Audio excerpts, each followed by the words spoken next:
ശിരസിൽ നെറ്റിക്ക് പിൻവശത്തും കണ്ണുകൾക്കും കവിളുകൾക്കും പിന്നിലുമായി എല്ലിനുള്ളിൽ സ്ഥിതി ചെയ്യുന്ന വായു അറകളാണ് സൈനസുകൾ.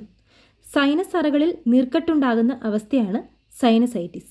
സാധാരണ നിലയിൽ സൈനസിലുണ്ടാകുന്ന കഫം നേരിയ നീർച്ചാലുകൾ വഴി പുറന്തള്ളപ്പെടും. നീർക്കെട്ടുണ്ടാകുമ്പോൾ ഇത് തടസ്സപ്പെടുകയും അറകളിൽ കഫം നിറഞ്ഞ് സൈനസൈറ്റിസിൻ്റെ ലക്ഷണങ്ങൾ പ്രകടമാക്കുകയും ചെയ്യുന്നു.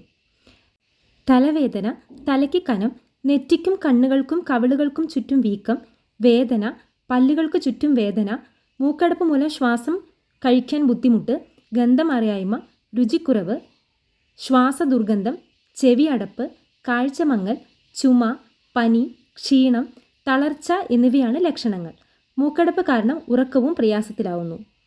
രോഗപ്രതിരോധ ശേഷിക്കുറവ്, മൂക്കിൻ്റെ പാലത്തിന് വളവുണ്ടാവുക, അലർജി, മൂക്കിൽ ദശ വളരുക, അണുസംക്രമണം, സുഗന്ധദ്രവ്യങ്ങൾ, രാസവസ്തുക്കൾ എന്നിവ ശ്വസിക്കുക തുടങ്ങി നിരവധി കാരണങ്ങളുണ്ട്.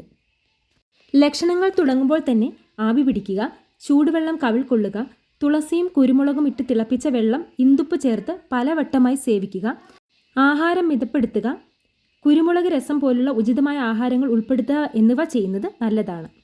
രാസ്നാദിപ്പൊടി ചൂടുവെള്ളത്തിലോ ചെറുനാരങ്ങ നീരിലോ ഇളം ചൂടുള്ള മോരിലോ ചാലിച്ച് നെറ്റിയിൽ ലേപനം ചെയ്താൽ തലവേദന, തലയ്ക്ക് കനം, മൂക്കടപ്പ് എന്നിവ കുറയ്ക്കാൻ സഹായിക്കും. കുട്ടികളുടെ മൂക്കടപ്പിന് പുളിഞ്ഞരമ്പ് മുലപ്പാലിൽ അരച്ച് നെറ്റിയിൽ ലേപനം ചെയ്യാം. പനിക്കുറുക്ക ഇല വാട്ടിയത് നെറുകയിൽ വയ്ക്കുകയും പതിവുണ്ട്. ആയുർവേദ വിധിപ്രകാരം സൈനസൈറ്റിസിൽ ദശമൂല കടത്രയം കഷായം, ഇന്ദുകാന്തം കഷായം, അമൃതാരിഷ്ടം, മൂലകാദ്യാരിഷ്ടം, എട്ടുമാരം ഗുളിക തുടങ്ങിയ മരുന്നുകൾ വൈദ്യനിർദ്ദേശപ്രകാരം ഉപയോഗിക്കാം.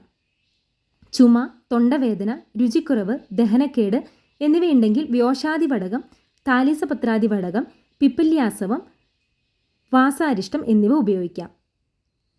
രോഗപ്രതിരോധ ശേഷി വർദ്ധിപ്പിക്കാൻ അഗസ്ത്യരസായനം, ചവനപ്രാശം എന്നിവയും ശീലിക്കാം.